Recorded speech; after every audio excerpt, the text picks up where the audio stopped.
ముఖ్యంగా ముగ్గురికి థ్యాంక్స్ చెప్పాలి. నాగేంద్ర గారికి థ్యాంక్ యూ సో మచ్. ఆయన గురించి మర్చిపోయాను నేను పోయినసారి చెప్పడం. అలాగే మా సీను గారికి థ్యాంక్ యూ సో మచ్ అన్న, సీను గారు, ఫర్ బీయింగ్ దేర్. రితికాకి sorry that I couldn't speak about you. And తన కమిట్మెంట్కి తను ఎన్ని కొండలు ఎక్కిందో, ఎన్నిసార్లు తిరిగిందో, ఎన్ని రోజులు చేసిందో I know. So thank you so much Ritika.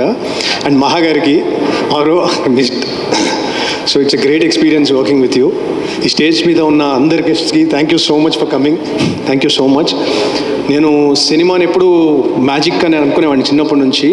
But తీయడం మొదలుపెట్టాక ఏంటి మ్యాజిక్ అనేది స్లోగా అర్థమైంది. బికాజ్ యాక్టింగ్ మనకు రాదు, విఎఫ్ఎక్స్ మనకు రాదు, మ్యూజిక్ మనకు రాదు, రైటింగ్ మనకు రాదు, సో మా కాస్ట్యూమ్ డిజైనింగ్ మనకు రాదు. ఏది ఎందులో చూసినా end of the day it is just the collaboration and contribution of all these people. ముఖ్యంగా మా టెక్నీషియన్స్, మా టీం అంతా ఇక్కడ ఉన్నారు. Thank you so much. Means a lot all of you being here. మా డిపార్ట్మెంట్ కొందరు మిస్సింగ్. అండ్ ఎలా చూసినా ఫైనల్గా మ్యాజిక్ ఏంటంటే collaboration, contribution. I'm very thankful to you all of you. Thank you. Thank you so much Karthik Ghattamaneni garu. And yes